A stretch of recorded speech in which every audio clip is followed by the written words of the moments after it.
Hello everybody, welcome back to my channel. My name is Alicia and thank you so much for being here.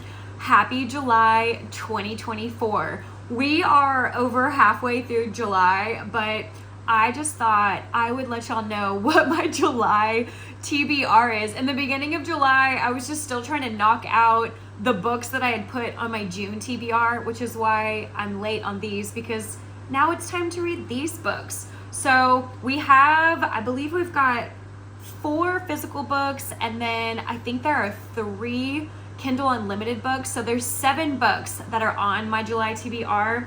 So the first one, this is a recommendation from my husband. This is called Life Expectancy by Dean Koontz. And I have never read a Dean Koontz book before, and this book just seems so weird. I'm so curious to know if I'm going to be into this, but I have just been in and out of a book slump lately. Just no books are hitting. Nothing is really intriguing me and catching my eye. And so he just kept saying, you have to read this book, you have to read this book. So I ordered it on Amazon and here it is. So this book, it's got over 44,000 reviews. I mean, that's incredible. 44,000 reviews, and it has between a 4.0 and a 4.5 star rating, so good for this author. It's kind of lengthy. It's 476 pages, and y'all, it came out 17 years ago. It came out in June 2007, but I'm telling you, my husband swears I'm going to love this book. It is very strange though, and the genre is kind of confusing. My husband says that it's funny, but the genre breakdown on Amazon says that the number 1 genre is horror suspense. The number 2 genre is psychological fiction, which is what I'm thinking more along the lines of this book being. And then the number 3 one is, suspense thriller. But I don't know, all of the reviews, I've been reading some of them, just say that this is not horror, it's not suspenseful, it's just an interesting read. So the premise of this, I don't even know how to explain the premise of this. You have a married couple, man and woman. Woman is pregnant. She's at the hospital about to give birth. The husband, the father, that guy, he has a dad. So this is the granddad to that unborn child. That guy is also in the hospital. He is about to pass away. And so that father, husband, or whatever you want to call him, he's going back and forth into the rooms. He's with his wife because his wife is about to give birth. Then he's with his dad because his dad is about to pass away. Well, his dad is a little cuckoo and starts rambling and saying, I know exactly when my grandson is going to be born. It's this exact hour at this exact minute. I know his exact height, his exact weight.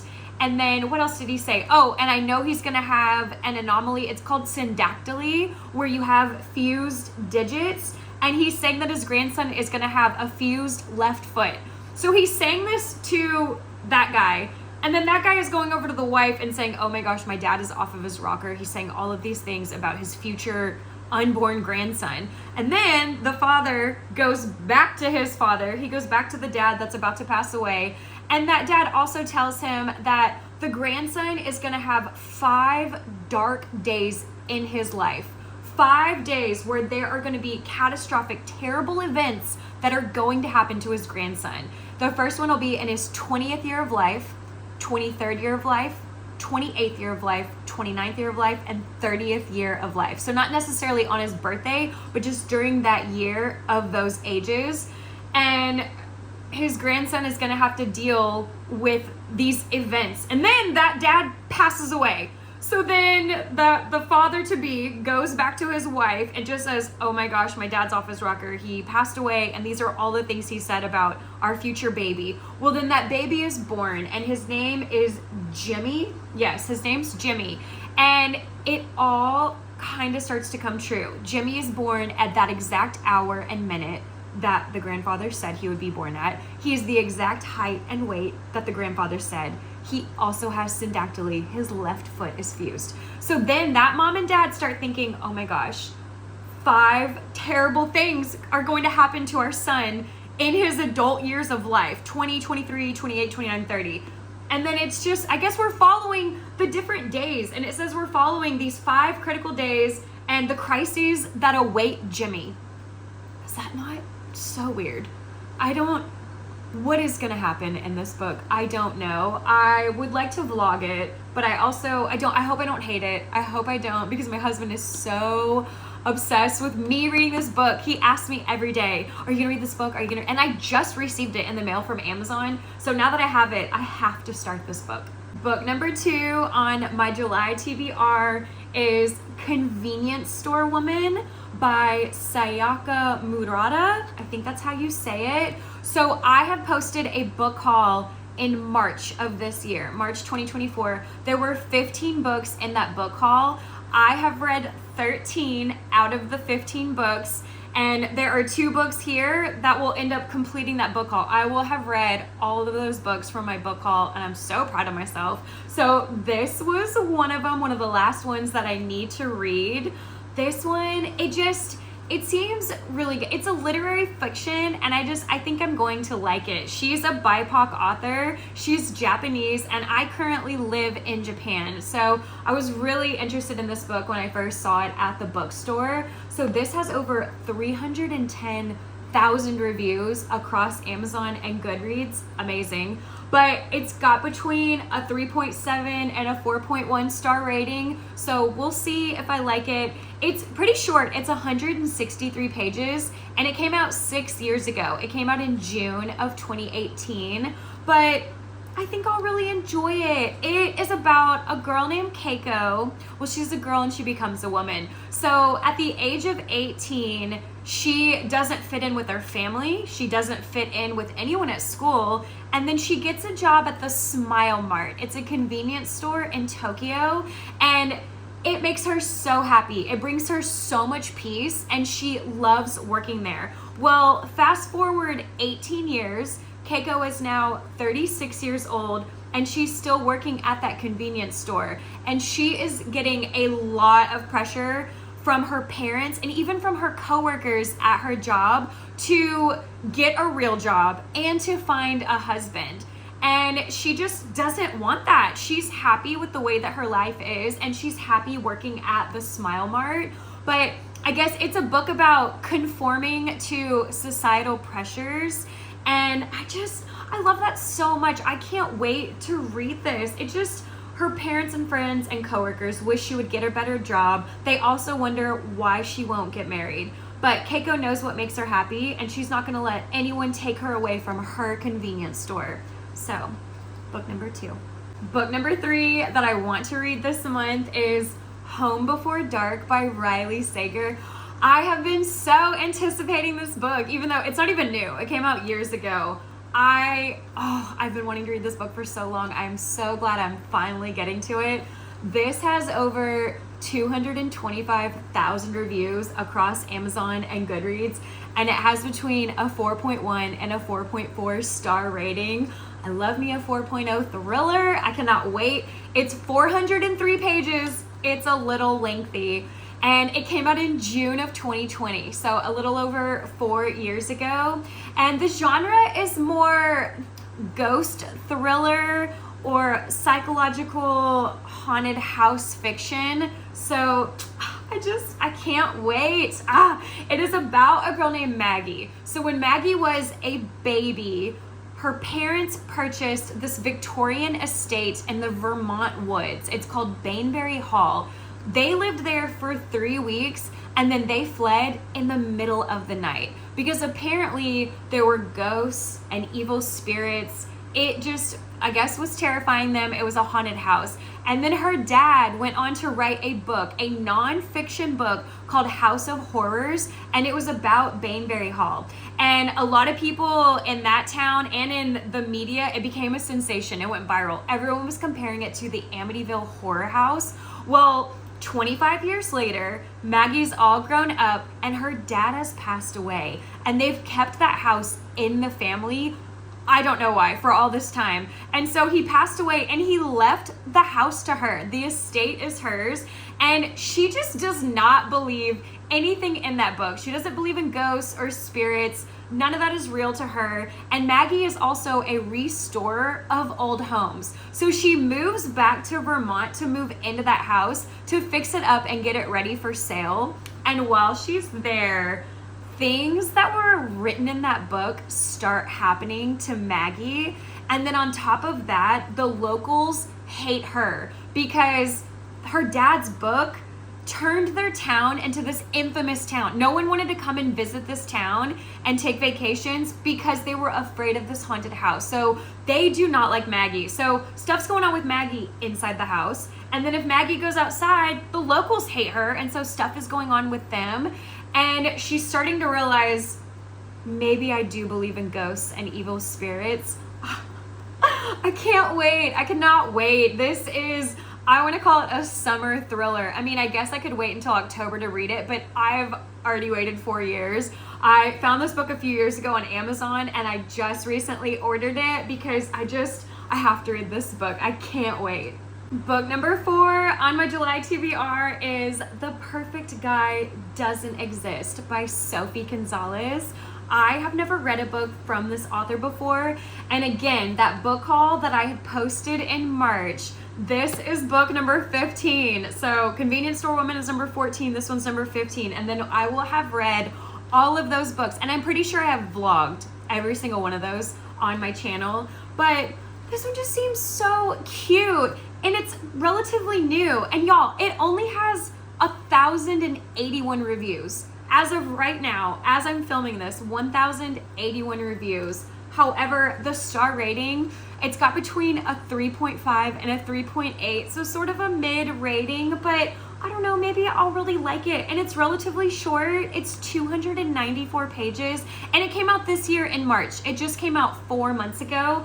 And it's classified as a young adult queer romantic comedy. Oh, I can't wait. I guess there's like a little bit of science, like sci-fi in it, science fiction, but I'm gonna call it a rom-com. So you have this girl, her name is Ivy? Yeah, her name is Ivy. So Ivy writes fan fiction for this TV show that she is obsessed with.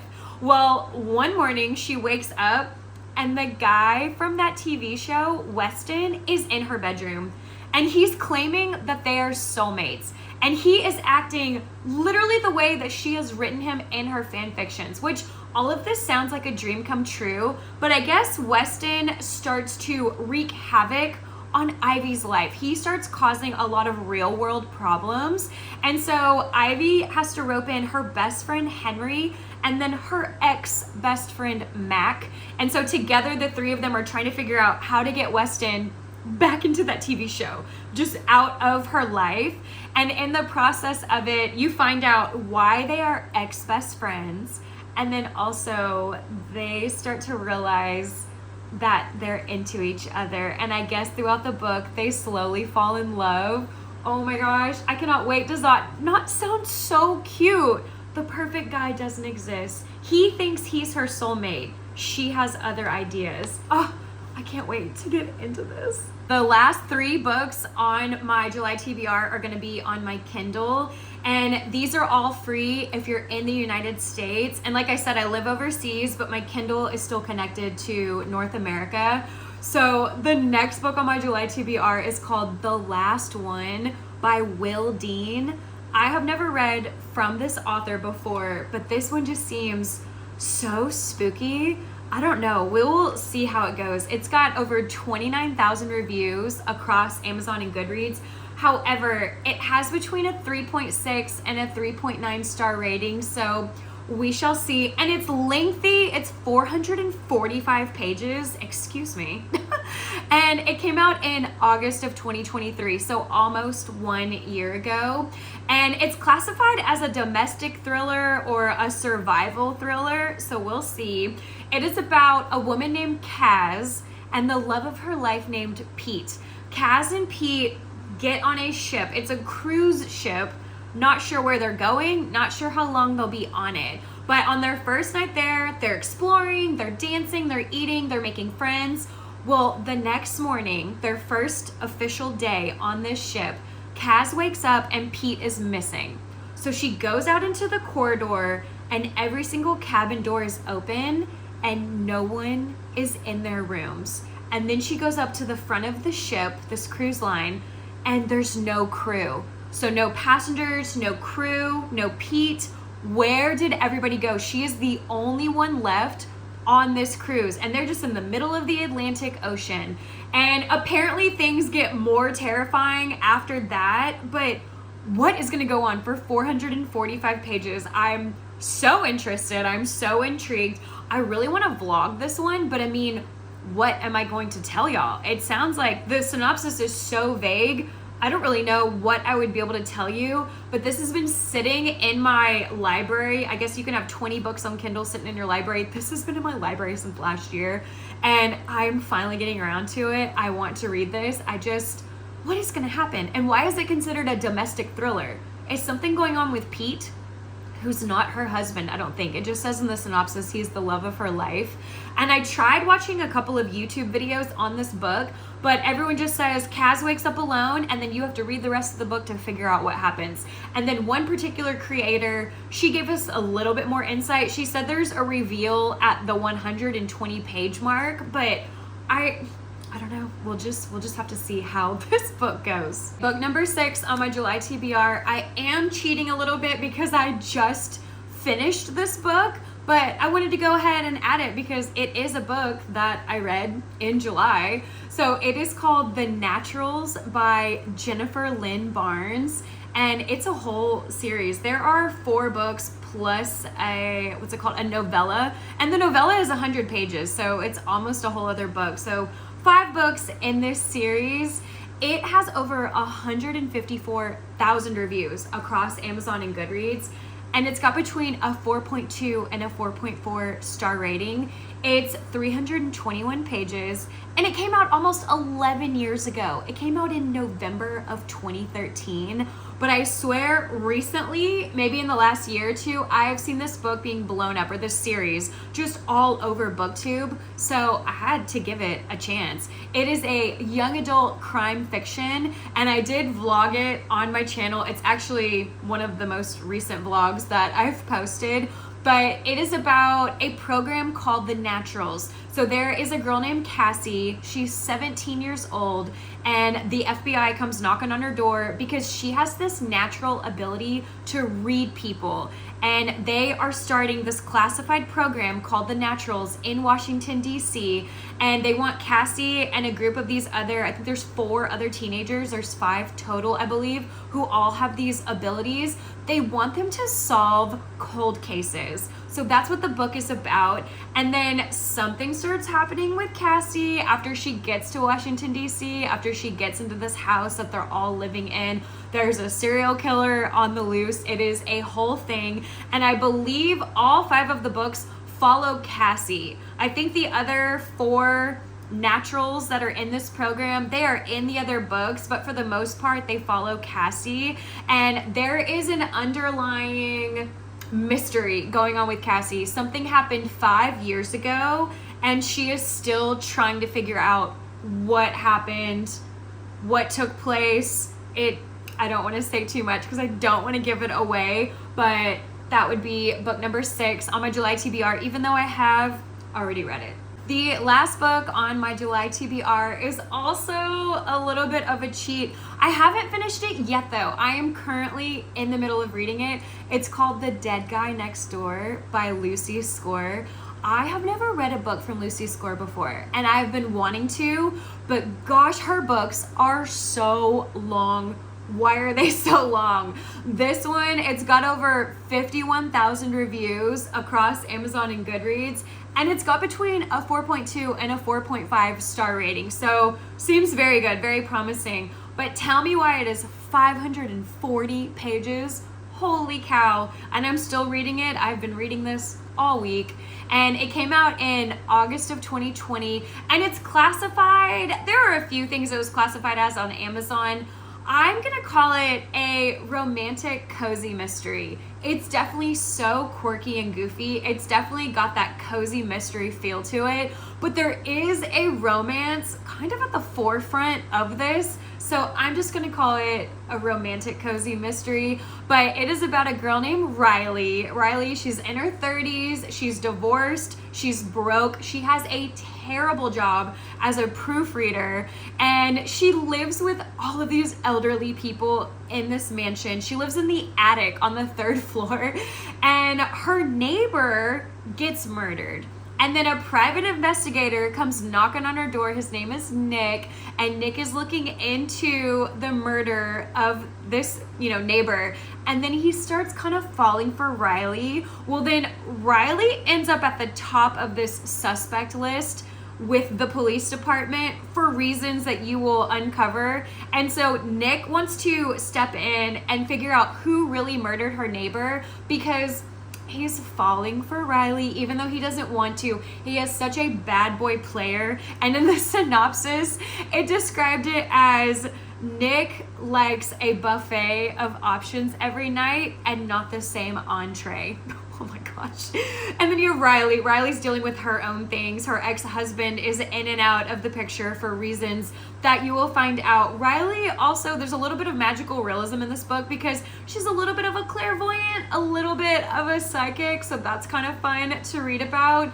And there's also another character that comes into play, and he's supposed to help Riley hone in on these gifts. Well, Nick is just extremely jealous of Gabe, so that becomes a whole plot.